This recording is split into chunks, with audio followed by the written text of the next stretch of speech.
नमस्कार बंधुरा आमी सेविका चले एलाम आमार गल्पेर झुली निये। आमार गल्पेर झुली थेके आज आपनादेर उपहार दिते चलेछि शरदिन्दु बंदोपाध्यायेर गल्प अन्धकारे। बछर कयेक आगे श्रावण मासेर माझामाझि एकटा रात्रिते जे भीषण झड़ बृष्टि हइया कलकाता शहरटा देखिते देखिते दुई हाथ जलेर नीचे डुबिया गियाछिल ताहा बोध करी एखोनो अनेकेर स्मरणे आछे। अवश्य कलकातार जल निकाशेर जेरूप सुव्यवस्था ताहाते शहरेर जे कोनो अंशे आध घंटा बृष्टि हइबार परई एक हाঁটু जल जमिया जावा नतुन किछु नय, किन्तु सेबारेर दुर्योग एत भयानक हइयाछिल जे बोध करी गत 40 बछरेर मध्य एमनटा देखि नाई। इलेक्ट्रिकेर तार छिड़िया रास्ताय ग्यास बाती निभिया समस्त रात्रिर जन्य महानगरी एकेबारे अन्धकार हइया गियाछिल। सत्य मिथ्या बलिते पारि ना, किन्तु शुनियाछि एक रातेर जन्य एकटा मोमबातिर दाम 5 पयसा हইতে बाड़िया 2 टाकाय पौঁছিয়াছিল। बादुरबागाने आमार बासा। सेदिन सन्ध्याबेला एकटा जरूरी काजे शहरेर उल्টো दिके हावड़ार अभिमुखे गियाछिलाम। काज शेष करिते 7टा बाजिया गेल। फिरबार पथे चा खाइबार जन्य दरमाहाटार काछाकाछि एकटा छोट दोकाने ढुकिलाम। बाहिरे तखनो गुड़ी गुड़ी बृष्टि आरम्भ हइयाছে। रास्ताय ग्यासेर आलो काचेर उपरकार बृष्टिबिंदु भेद करिया झापसा भावे बाहिर हइतेছে। आमार दुर्भावनार विशेष हेतु छिल ना, संगे छाता छिल। आराम करिया बसिया चा खाइते लागिलाम। दोकाने बेशी लोकजन छिल ना, दुटी लोक, एकजन आधबयसी और एकजन कर्णमूल पर्यन्त जुल्पी विशिष्ट युवक। ऑयलक्लथ मोड़ा टेबिलेर उपर कोनोई राखिया दानीबाबू एवं शिशिर कुमार भादुरीर पागलेर भूमिकार अभिनय करिबार आपेक्षिक कृतित्व सम्पर्के उत्तप्त भावे आलोचना करितेछिल। चा खाওয়া অনেকক্ষণ তাহাদের শেষ হইয়া গিয়াছে, কিন্তু তর্কের ভালো রকম নিষ্পত্তি না হওয়ার জন্যই বোধহয় এখনো তাহারা উঠিতে পারিতেছে না। যুবক বলিল, জানেন মশাই, শিশির ভাদুরী আগাগোড়া বুড়ো আলমগীরের পাঠ করে, একটিও দাঁত বেরোয় না। আধবয়সী লোকটি দাঁত খিচাইয়া বলিলেন, ফাড়ি কেরামতি, দাঁত নেই তো বেরোবো কোথা থেকে? আর দাঁত না বেরোলেই বুঝি বড় অ্যাক্টর হয় নাকি? যুবক চটিয়া উঠিয়া বলিল, আপনিও তো বুড়ো হয়েছেন, দাঁত না বার করে একটা কথা বলুন দেখি। तर्क शुनिते शुनिते ओ चा खाइते खाइते प्राय मिनिट 15 काटिया गेल। चा शेष करिया दाम दिया दोकान हইতে बाहिर हইতেছি। যুবক তখন দানুবাবু সম্পর্কে অত্যন্ত মানহানিকর কথাবার্তা বলিতেছে। এমন সময় শো শো করিয়া একটা উন্মত্ত হাওয়া কোথা হইতে আসিয়া দরজা জানলাগুলিকে আছড়াইয়া দিয়া ছুটিয়া চলিয়া গেল। আকাশের দিকে চোখ তুলিতেই নীল রঙের ভয়ঙ্কর আলোতে দু চোখ একেবারে ধাঁধিয়া গেল। সঙ্গে সঙ্গে করকর শব্দে বাজ পড়িয়া কান দুটাকে যেন বধির করিয়া দিল। তাহারই মধ্যে অস্পষ্টভাবে দেখিতে পাইলাম আকাশের গায়ে কে যেন কালি ঢালিয়া দিয়াছে। দিগন্ত ব্যাপী নিকষ কালো মেঘের উপর আরো কালো মেঘ জমিয়া এক নিরেট নিভাজ হইয়া গিয়াছে। অন্য জিনিসের এক তিল সেখানে জায়গা নাই। এবার ভীষণ বেগে বৃষ্টি আরম্ভ হইল। বড় বড় ফোঁটা তীর্যক ভাবে নিরবিচ্ছিন্ন মুষলধারায় পড়িতে লাগিল। রাস্তার আলোগুলো জলের পুরু পর্দার অন্তরালে পড়িয়া নিস্তেজ হইয়া গেল। শুধু তাহাদের চারদিক হইতে একটা মাস্তুলকার প্রভা বাহির হইতে লাগিল। দোকানে ফিরিয়া আসিয়া বসিলাম। চাকরটাকে ডাকিয়া বলিলাম, আরেক পেয়ালা চা দাও হে। মেঘের আকস্মিক ধমকে তার্কিক দুজনের বিসংবাদ সহসা থামিয়া গিয়াছিল। তাহারা আবার আরম্ভ করিল, দানি ঘোষ যদি ইচ্ছে করে ওরকম 5টা শিশির ভাদুরীকে চিবিয়ে খেয়ে নিতে পারে। জুলপি বিশিষ্ট ছোকরা কড়া রকমের একটা যুক্তি প্রয়োগ করিতে যাইতেছিল। আমি বাধা দিয়া বলিলাম, থাক না মশাই, পৃথিবীতে দানি ঘোষ আর শিশির ভাদুরী ছাড়া কি আর কোনো লোক নেই? অন্য কিছু আলোচনা করুন না। জুলপি সিংহ বিক্রমে আমার দিকে ফিরিয়া বলিল, চা খাচ্ছেন খান না, মেলা ফ্যাচ ফ্যাচ করবেন না। আমি চা খাইতে লাগিলাম। ক্রমে 8টা বাজিল। বৃষ্টির বিরাম নাই, সমভাবে সতেজে চলিয়াছে। তার সঙ্গে ঠান্ডা এলোমেলো বাতাস। রাস্তার লোক চলাচল কমিয়া আসিল। 9টা বাজিল। বাহিরের বৃষ্টি ও ভিতরের তর্ক একভাবে চলিয়াছে। অদ্ভুত একনিষ্ঠা এই দুটি লোকের তখনও দানি ঘোষ ও শিশির ভাদুরীকে লইয়া কামড়া কামড়ি চলিতেছে। পৃথিবীতে যেন অন্য কোনো প্রসঙ্গ নাই। 9:30টায় আর সহ্য করিতে না পারিয়া উঠিয়া দাঁড়াইলাম। যে করিয়া হোক রাতে বাড়ি পৌঁছাইতেই হইবে, কিন্তু যাই কি করিয়া? ছাতায় এই বৃষ্টি আটকাইবে না।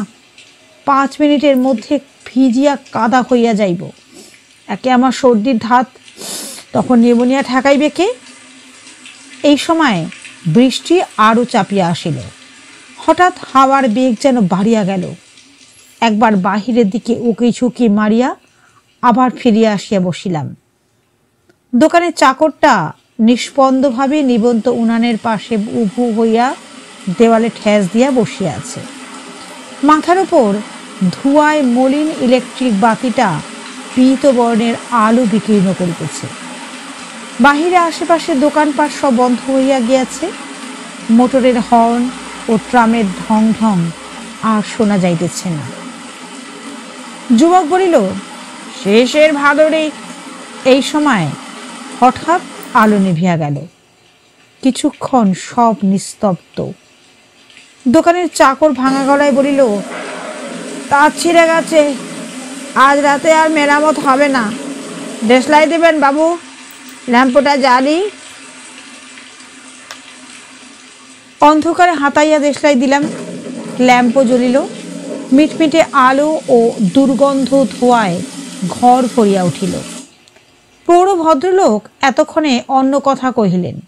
বললেন, নীলমণি, কেটলিটা আরেকবার চড়াও, আরেক পেয়ালা চা হোক। চুলপিধারী যুবক তীব্রভাবে আমার দিকে তাকাইয়া গর্বিত স্বরে জিজ্ঞাসা করিল, সিগারেট আছে? আমি পকেট হইতে সিগারেট কেসটা বাহির করিয়া দিলাম।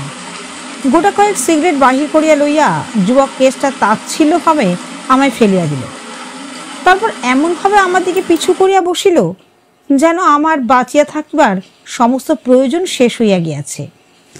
আমি আর কাহারও কোনো কাজেই লাগিব না। প্রৌঢ়বৃদ্ধ বাহিরের দিকে একবার উদাসীন দৃষ্টি নিক্ষেপ করিয়া বলিলেন, এই বৃষ্টিতে বেরোনো যাবে না, গ্যাসগুলোও তো নিভে গেছে দেখছি। যা বাবা বলিয়া নিশ্চিন্তভাবে আবার সেই একমাত্র ও অদ্বিতীয় প্রসঙ্গ আরম্ভ করিলেন। আমি বাহিরের দিকে উঁকি মারিয়া দেখিলাম, সত্যিই তো রাস্তার গ্যাস বাতি আলো একটাও জ্বলিতেছে না। চারিদিকে ঘুটঘুটে অন্ধকার, কোথাও জনমানব নাই, কেবল অবিশ্রান্ত বাড়ি পতনের ঝুপঝুপ ঝমঝম শব্দ। আরেক পেয়ালা চা খাইলাম। প্রৌঢ় ভদ্রলোক বলিলেন, আজ রাত্রে বাড়ি যাওয়া হলো না দেখছি। নীলমণি, বৃষ্টি থামলে আমায় তুলে দিও বলিয়া বেঞ্চির ওপর লম্বা হইয়া শুইয়া পড়লেন। যুবক কোনো দিকে দৃষ্টিপাত না করিয়া আমার সিগারেট টানিতে লাগিল। কিন্তু আমার তো বেঞ্চির উপর রাত কাটাইলে চলিবে না, বাড়ি যাওয়াই চাই। বাড়িতে স্ত্রী, 2টি ছেলে মেয়ে লইয়া একলা আছেন। ঝিও হয়তো বাড়ি চলিয়া গিয়াছে। অথচ বৃষ্টি না ধরিলে যাই কেমন করিয়া? ঘড়ির দিকে চাহিয়া দেখি 11টা। প্রৌঢ় ব্যক্তির নাকের ভেতর হইতে মাঝে মাঝে অনৈসর্গিক শব্দ বাহির হইতেছে। যুবক স্থিরভাবে প্রতীক্ষা করিয়া আছে। তাহার ঘুম ভাঙিলেই আবার যুদ্ধ আরম্ভ করিবে। রাত্রি যত গভীর হইতেছে আমার মনের উদ্বেগ ও অস্থিরতা ততই বাড়িতেছে। একদিকে ঝড় বৃষ্টির উদ্দাম নৃত্য, কিছুমাত্র ভ্রান্তি লক্ষণ নাই। ঘড়ির কাঁটা সরিয়া সরিয়া 11:15টায় পৌঁছিল।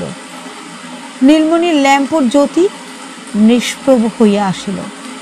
সে উঠিয়া বাতিটা একবার নাড়িয়া বলিল, তেল ফুরিয়ে গেছে, আর 5 মিনিট। প্রৌঢ় নাসিকা নিঃসৃত একটি ধ্বনি অর্থপথে উঠিয়া গেল।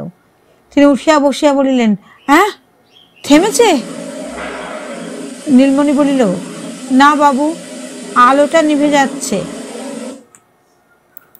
ও বলিয়া নিরুদ্বেগে প্রৌঢ় আবার শুইবার উপক্রম করিলেন।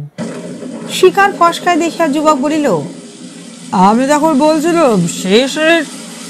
আমার মাথায় খুন চাপিয়া গেল। চিৎকার করিয়া বলিলাম, খবরদার বলছি, ফের যদি কেউ ওদের নাম করেছে ছোকরা, তোমার জুলপি ছিঁড়ে নেব। আমার এই আকস্মিক উগ্রতায় যুবক ও প্রৌঢ় দুজনেই স্তম্ভিতবৎ আমার মুখের দিকেই নিষ্পলক নেত্রে তাকাইয়া রহিল। নীলমণি ভগ্নস্বরে বলল, বৃষ্টি ধরে আসছে বাবু, এই বেলা বেরিয়ে পড়ুন, আমি দোকান বন্ধ করি। সাগ্রহে বাহিরের দিকে গলা বাড়াইয়া দেখি সত্যি বৃষ্টির বেগ প্রায় অর্ধেক কমিয়া গিয়াছে, ঝড়ও যেন থামিয়াছে। একাদিক্রমে 5 ঘণ্টা দাপাদাপি করিয়া বুঝি তাহারা অবসন্ন হইয়া আসিতেছে। ছাতা তুলিয়া লইয়া উঠিয়া পড়িলাম। আর দেরি নয়, যাইতে হয়তো এই সময়। পশ্চাৎ হইতে যুবকের কণ্ঠস্বর আসিল, বসাই দেশলাই গোটা কয়েক কাটে দেবেন। রগে সর্বাঙ্গ চলিয়া গেল। এই সময় পিছু ডাক। পকেট হইতে দেশলাইয়ের বাক্সটা বাহির করিয়া টেবিলের উপর ছুঁড়িয়া ফেলিয়া দিয়া বাহির হইয়া পড়িলাম। ল্যাম্প দপ দপ করিয়া 2 বার খাবি খাইয়া নিভিয়া গেল। কি অন্ধকার! একটা প্রকাণ্ড শহর বর্ষার রাত্রিকালে সহসা আলোকহীন হইয়া গেলে যে কিরূপ ভয়ানক অন্ধকার হয়, তাহা কল্পনা করা দুঃসাধ্য। খুব শক্ত করিয়া চোখ বাঁধিয়া দিলে কিংবা অন্ধ করিয়া দিলেও বোধহয় এর চেয়ে বেশি অন্ধকার হয় না। নিষ্পলক চক্ষু দুটা কোথাও আশ্রয় না পাইয়া বিস্ফোরিত হইয়া থাকে এবং অন্য ইন্দ্রিয়গুলা অতিশয় তীক্ষ্ণ ও সতর্ক হইয়া ওঠে। প্রথম ঝোঁকে খুব খানিকটা চলিয়া আসিয়া থমকিয়া দাঁড়াইয়া পড়িলাম। কোথায় যাইতেছি? কোন দিকে যাইতেছি? বাড়ি গিয়া ফিরিবার একান্ত আগ্রহে অগ্রপশ্চাৎ না ভাবিয়া বাহির হইয়া পড়িয়াছি বটে, কিন্তু এই পিতখুটে অন্ধকারে পথ চিনিয়া যাইব কি প্রকারে? দোকান হইতে বাহির হইয়া ঠিক কোন মুখে আসিয়াছি তাহা স্মরণ করিতে পারিতেছি না। হয়তোবা যেদিকে বাড়ি তাহার উল্টা পথে গিয়াছি। এখন উপায়? কিন্তু পথের মাঝখানে চুপ করিয়া দাঁড়াইয়া থাকিলে তো এই সমস্যার সমাধান হইবে না। যেদিকে হোক চলা দরকার। যদি এমনিভাবে চলিতে চলিতে কোথাও একটা আলো বা একটা মানুষের সাক্ষাৎ পাই। সুতরাং আবার সম্মুখ দিকে চলিতে আরম্ভ করিলাম। বৃষ্টি ও ঝড় ক্রমে কমিয়া কমিয়া একটা বিষাদপূর্ণ দীর্ঘশ্বাস ছাড়িয়া থামিয়া গেল। তখনই অন্ধকারের বুকের ওপর আরেকটা জিনিস চাপিয়া বসিল। সেটা সেই মধ্যরাত্রির ভয়াবহ নীরবতা। এতক্ষণ বৃষ্টির ঝপঝপ শব্দ ও বাতাসের গোঙানিতে যাহা চাপা ছিল তাহা উলঙ্গ মূর্তি ধরিয়া দেখা দিল। পৃথিবীর সব মানুষ যেন মরিয়া গিয়াছে, শুধু আমি একা বাঁচিয়া আছি। বিশ্ব ব্রহ্মাণ্ডের মধ্যে আমি একা, একেবারে নিঃসঙ্গ। দিক বিদিক জ্ঞান শূন্য হইয়া ছুটিয়া চলিলাম। মনের ক্রূরতম প্রদেশে বোধ করি এই আকাঙ্ক্ষাটাই দুর্নিবার হইয়া উঠিয়াছিল যে মানুষ চাই, সঙ্গী চাই, কোন প্রকারে দুঃসহ নিঃসঙ্গতার হাত হইতে পরিত্রাণ পাওয়া দরকার। কিন্তু বেশি দূর যাইতে হইল না। খানিক দূরে গিয়াই প্রচন্ড একটা হোঁচট লাগিয়া হুমড়ি খাইয়া একেবারে কোমর জলের মধ্যে পড়িয়া গেলাম। ছাতাটা হাত হইতে কোথায় ছিটকাইয়া পড়িল। হ্যাচর প্যাচর করিয়া উঠিয়া দাঁড়াইতে দেখিলাম, না, 1 কোমর নয়, তবে 1 হাঁটু জট বটে। আন্দাজে বুঝিলাম বোধহয় এতক্ষণ ফুটপাতে চলিতেছিলাম। এবার রাস্তায় নামিয়াছি, কিন্তু এই অবতরণটি যেমন সুখকর নয়, ফুটপাতে ফিরিয়া যাওয়াটাও তেমনি অত্যন্ত কঠিন ব্যাপার। কারণ ফুটপাত যে কোন দিকে তাহা জলে পতনের সঙ্গে সঙ্গে গুলাইয়া গিয়াছে। 5 ঘন্টা ক্রমান্বয়ে বৃষ্টি হইবার পর যে রাস্তায় জল জমিতে পারে, এ সম্ভাবনাটা তখনও পর্যন্ত মাথায় আসে নাই। কিন্তু ভগবান যখন চোখে আঙুল দিয়া দেখাইয়া দিলেন, তখন দুশ্চিন্তা হইল। না জানি কোথায় অথই জল আমার জন্য অপেক্ষা করিয়া আছে। হয়তো 1 পা অগ্রসর হইলেই হুশ করিয়া ডুবিয়া যাইব। 1 হাঁটু জলের মধ্যে 1 পা করিয়া সাবধানে অগ্রগামী হইতে লাগিলাম। বুক ফাটিয়া কান্না আসিতে লাগিল। হায় ভগবান, এ আমার কি দুর্দশা করিলে! কেন আজ মরিতে ঘরের বাহিরে বাহির হইয়াছিলাম? যদি বাহিরে হইয়াছিলাম, তবে চায়ের দোকানে রাত্রিটা কাটাইয়া দিলাম না কেন? কিন্তু পশ্চাৎতাপে কোনো ফল হইবে না। আমি মাথা ঠান্ডা করিয়া একটু ভাবিতে চেষ্টা করিলাম, এরূপ ক্ষেত্রে কি করা উচিত। প্রথমত কোন রকমের ফুটপাতে উঠা চাই। মাঝ রাস্তায় জলের মধ্যে দিয়া 10 ক্রোশ পথ হাঁটিয়া গেলেও কোনো একটা লক্ষ্যে পৌঁছানো যাইবে না। ফুটপাতে উঠিতে পারিলে কোনো একটা বাড়ির দরজায় ধাক্কা দিয়া লোক জাগাইয়া রাত্রির মতো আশ্রয় পাওয়া যাইতে পারে, কিন্তু অন্য কোথাও ব্যবস্থা করা সম্ভব। মোট কথা, যে উপায়ই হোক, নরলোকের সহিত সম্বন্ধ স্থাপন করা দরকার। এই অন্ধকার সমুদ্রের মধ্যে বেশি নয়, আপাতত একটা মানুষের দেখা পাইলেও যে সাক্ষাৎ চাঁদ হাতে পাইব, তাহাতে কোনো সন্দেহ রহিল না। শামুকের মতো হাঁটিয়া হাঁটিয়া কিন্তু কোনো দিকেই এমন একটা বিশিষ্ট কিছু ধরিতে পারিলাম না, যেখান হইতে আমার যাত্রাটাকে সুনিশ্চিত করিতে পারি। 1 হাঁটু জল কখনো কমিয়া 1/2 হাঁটুতে নামিতেছে, কোথাও উড়ু পর্যন্ত পৌঁছিতেছে। এছাড়া দিক দর্শন করিবার কিংবা আবার যাত্রা নিয়ন্ত্রিত করিবার আর কোনো ইন্দ্রিয় গ্রাহ্য চিহ্নই নাই। সৃষ্টির প্রথম জীব বোধ করি এমনি অন্ধকার প্রলয়াবধির অতল তলের মহাস্তব্ধতার মধ্যে অদৃষ্ট পরিচালিত হইয়া হাঁটিয়া বেড়াইত। আবার মহাপ্রলয়ের দিন যখন সূর্যচন্দ্রের আলো নিভিয়া যাইবে, তখন সৃষ্টির শেষ জীব এমনি নিরুপায় দিশাহারা হইয়াই ঘুরিয়া বেড়াইবে। এইভাবে কতক্ষণ চলিয়াছিলাম বলিতে পারি না। সময়ের ধারণাও এই ঘোর নীরবতার মধ্যে ডুবিয়া গিয়াছিল। হঠাৎ পায়ের আঙুল একটা শক্ত বস্তু ঠেকিল। অনুভবে সিঁড়ির ধাপের মতো মনে হইল। তাহার উপর উঠিয়া 2-4 পা এদিক ওদিক ঘুরাইবার পর বুঝিলাম, এতক্ষণে আমার সেই ঈপ্সিত ফুটপাতে পৌঁছিয়াছি। যাক, তবু কিছু তো পাইয়াছি। 2 হাত বাড়াইয়া হাতড়াইতে কিছুক্ষণ চলিলাম। একটা ভিজা দেয়াল হাতে ঠেকিল। তখন সেই দেয়াল ধরিয়া চলিতে আরম্ভ করিলাম। কিছুক্ষণ এইভাবে যাইবার পর কাঠের দরজায় হাত পড়িল। সশব্দে একটা নিঃশ্বাস ফেলিলাম। এতক্ষণে বুঝি দুঃখ সাগরে কুল মিলিল। দরজায় সজোরে ধাক্কা দিলাম। তারপর চিৎকার করিয়া ডাকিতে লাগিলাম, কে আছো? দৌড় খোলো মশাই, দয়া করে একটিবার দৌড় খুলুন। ওহে, কেউ শুনতে পাচ্ছ? একবার দরজাটি খুলবে। কিন্তু কোথায় কে? দরজা যেমন বন্ধ ছিল তেমনি বন্ধই রহিল। বাড়ির ভেতর হইতে কোনো জবাব আসিল না। শুধু আমার আগ্রহ ব্যাকুল কণ্ঠস্বর কোথাও আশ্রয় না পাইয়া একটা নিঃসঙ্গ প্রেত জনির মতো এই বিরাট নিস্তব্ধতার মধ্যে গুমরাইয়া কাঁদিয়া বেড়াইতে লাগিল। পূর্ববৎ দেয়াল ধরিয়া আবার একটা দরজার সম্মুখে উপস্থিত হইয়া ঠেলাঠেলি হাঁকাহাঁকি করিলাম, কিন্তু কোনো ফলই হইল না। দরজা খুলিল না।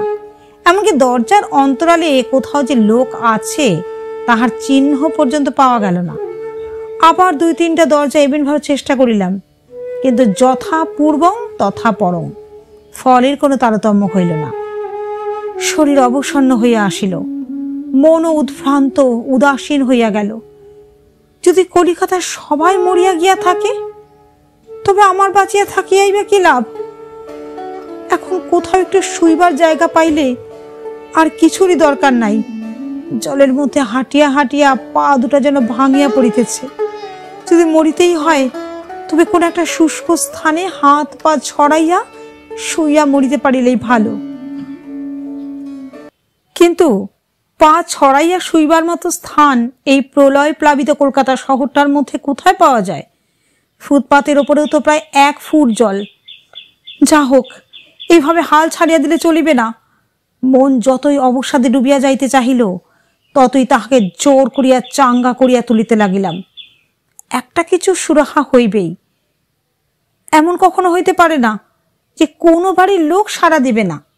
হয়তো এখনই তারা একটা বিলম্বিত ভাড়াটে গাড়ি কিংবা একজন আলোকধারী পথিক আসিয়া পড়িবে। হঠাৎ আমার মনে একটা দারুণ সন্দেহ উপস্থিত হইল। কোনো অভাবনীয় উপায়ে অন্ধ হইয়া যাই নাই তো? নহিলে কি সম্ভব? এতক্ষণ ধরিয়া 2 চক্ষে কোনো একটা কিছু দেখিতে পাইতেছি না। এত অন্ধকার কি হইতে পারে?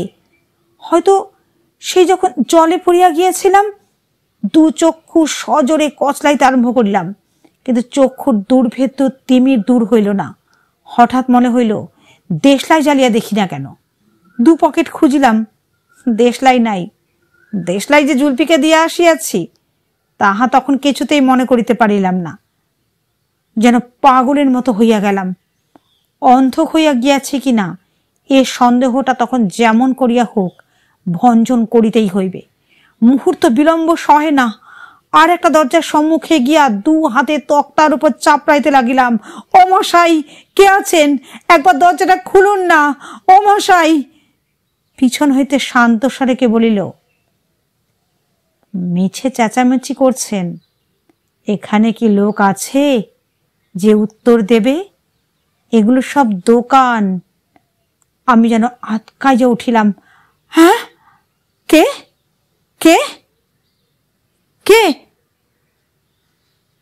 কোনো ভয় নেই, আসুন আমার সঙ্গে, আমার হাত ধরুন। আমি হাত বাড়াইয়া দিলাম। একখানা হাত, বরফের চেয়েও ঠান্ডা, আমার আঙ্গুলগুলো চাপিয়া ধরিল। আমার পা হইতে চুলের ডগা পর্যন্ত যেন একটা অসহ্য শীতে কাঁপিয়া উঠিল। দাঁতে দাঁত ঠুকিয়া ঠক ঠক ঠক ঠক শব্দ হইতে লাগিল। আমি বুদ্ধিভ্রষ্টের মতো জিজ্ঞাসা করিলাম, আমি কি অন্ধ হয়ে গেছি? ছোট্ট একটা হাসির শব্দ হইল। না, ভারী অন্ধকার, তাই চোখে কিছু দেখতে পাচ্ছেন না। ভয় পাবেন না, আমি আপনাকে বাড়ি পৌঁছে দিচ্ছি। আমি বলিলাম, আমার বাড়ি বাদুর বাগানে। আচ্ছা। কিছুক্ষণ দুজনেই নীরব। অদৃশ্য আগন্তুক স্বাচ্ছন্দ্যে অবলীলাক্রমে আমাকে সব রকম বাধা বিঘ্ন হইতে বাঁচাইয়া লইয়া চলিল। আমার বুদ্ধিশক্তি ক্রমশ ফিরিয়া আসিতে লাগিল। আমি বলিলাম, আচ্ছা, এই অন্ধকারে আপনি তো বেশ দেখতে পাচ্ছেন। কোনো উত্তর পাইলাম না। কিছুক্ষণ পরে আবার জিজ্ঞাসা করিলাম, আমি দরমাহাটার একটা দোকানে চা খেতে ঢুকেছিলাম, সেখান থেকে বেরিয়ে কোথায় এসে পড়েছিলাম বলতে পারেন? উত্তর হইল, আপনি নিমতলা ঘাটের কাছে দাঁড়িয়েছিলেন। নিমতলা ঘাট? সর্বাঙ্গের রক্ত যেন জল হইয়া গেল। আরো কিছুক্ষণ দুইজনে নিস্তব্ধ।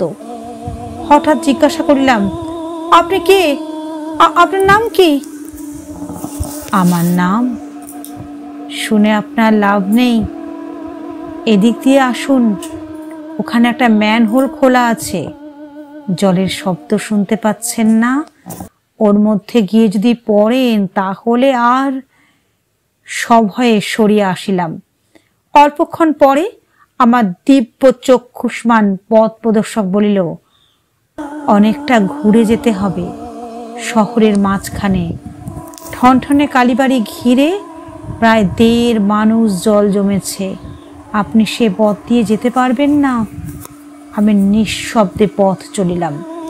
মিনিট 5 পরে বলিলাম, কলকাতা শহরটা মনে হচ্ছে যেন শ্মশান হয়ে গেছে। কোথাও আলো নেই, শব্দ নেই, মানুষ নেই। ওরকমটা মনে হয়। শহরের প্রাণ হচ্ছে তার রাস্তাঘাট। সেখানে মানুষ না থাকলে শ্মশান আর শহরে কোনো তফাৎ থাকে না। আমি কতকটা নিজের মনেই বলিলাম, মনে হচ্ছে এটা একটা ভূতের রাজ্য। হাসির শব্দ হইল। এই রকম রাতে ভূতেদের ভারী ফুর্তি হয়, কি বলেন? আচ্ছা, আপনি যখন একলা দরজা হাতড়ে বেড়াচ্ছিলেন, তখন যদি একটা ভূতের সঙ্গে দেখা হতো, আপনি কি করতেন বলুন দেখি? কি করতাম? আমি বোধহয় দাঁত কপাটে লেগে মারা যেতাম। ভাগ্যে আমার সঙ্গে দেখা হয়েছিল। আচ্ছা, ভূতকে এত ভয় কিসের বলুন দেখি? একটা লোক মরে গেছে বই তো নয়। বলেন কি মশাই? ভূত হলো গিয়ে একটা প্রেতাত্মা। তার চাল চলন, রীতি নীতি, স্বভাব চরিত্র কিছুই জানা নেই, ভয় করবে না? তা বটে। আচ্ছা, মনে করুন না, থাক। আমার বুকের ভেতরটা হঠাৎ গুড় গুড় করিয়া উঠিল। কি কার হাত ধরিয়া চলিয়াছি? তবু মনে সাহস আনিবার চেষ্টা করিলাম। আপনার নাম তো বললেন না। কোথায় থাকেন আপনি, বলবেন কি? কোথায় থাকি? যেখানে দেখা হয়েছিল তারই কাছাকাছি থাকি। আজ আমার যে উপকার করলেন, জন্মেও তা ভুলব না। আবার আমাদের দেখা হবে নিশ্চয়ই। দেখা বোধহয় আর হবে না। তবে যদি আর কখনো এমনি বিপদে পড়েন, হয়তো। আচ্ছা, আপনি কি করেন? কোনো কাজকর্ম করেন নিশ্চয়ই, তাও কি বলতে দোষ আছে? আমি কিছু করি না, এমনি ঘুরে বেড়াই, বেকার। খানিকক্ষণ আবার চুপচাপ।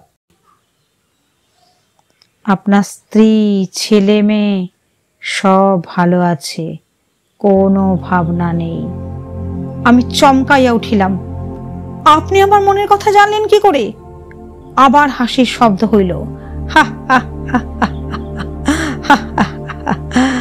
আরে, এইরকম অবস্থায় পড়লে মানুষের মনে স্বভাবত কি চিন্তা আসে তা আন্দাজ করা কি খুব শক্ত? না, তা বটে, কিন্তু আমার স্ত্রী, ছেলে মেয়ে আছে, আপনি জানেন কি করে? ওটাও আন্দাজ। দীর্ঘ নীরবতা। এ কে? কোন জগতের অধিবাসী? আমি মরিয়া হইয়া আরম্ভ করিলাম, দেখুন। ও কথা জিজ্ঞাসা করবেন না। আমার সর্বাঙ্গ থর থর করিয়া কাঁপিতে লাগিল। হাত ছাড়াইবার চেষ্টা করিয়া বলিলাম, আহ, আমার ছেড়ে দিন। আমি। গলা দিয়া আওয়াজ বাহির হইল না।